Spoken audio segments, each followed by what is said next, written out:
Take two! Magandang gabi po. Magandang gabi po sa inyong lahat. Ito po ang aking mga pinakamamahal na mga sabon. Ang aking mga pinagmamalaking mga sabon.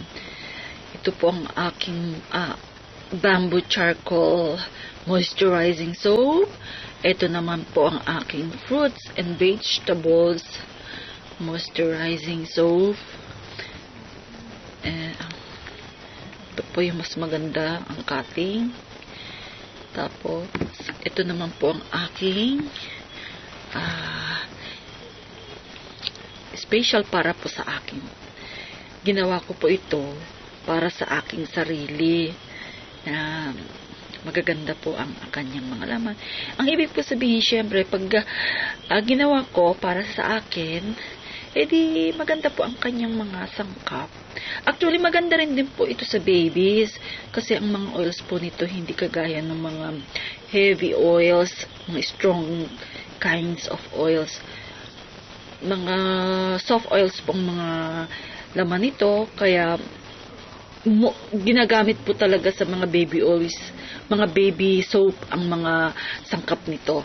Kaya pwede po ito sa mga babies. And then, ito pa po, medyo malaki-laki siya. Ganda. Actually, marami na ako napagbigyan nito. Yung mga binabigyan ko nito, nanghihingi pa sila. Hindi ko naman po na sila mabigyan pa dahil pag binigyan ko sila, wala nang matitira. Tsaka marami pa po akong pagbibigyan niya. Meron pa po akong mga napangakuan ng mga kaibigan ko sa Facebook. Ito naman po, ouch! Ito naman po, yung aking egg soap. Egg soap po siya. Yung egg yolk lang po ang ginamit ko rito, yung pulang itlog. Alam naman po natin ng itlog, honey, and tsaka itlog, honey, at tsaka ano bang mga laman nito? Nalimutan ko na. Nandun, mga nakalista naman yung mga sangkap nito, kaya kahit na po ito maubos, pwede pa po akong makagawa. Mas madali na kasi po yung kanyang mga rekado, yung kanyang dami, yung kanyang grams ng mga ingredients niya, andun ba po? Egg soap. Ito naman po ang aking pangalawang green tea. Medyo namumuti-muti siya lumalabas.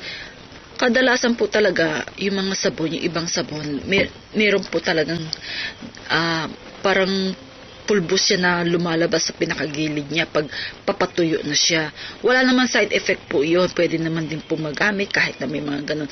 Kaya nga lang, syempre, kukunan ko kasi ng video, nahihiya naman ako ipakita sa inyo na bulbos pa yung paligid ng aking mga sabon. Baka sabihin naman ninyo,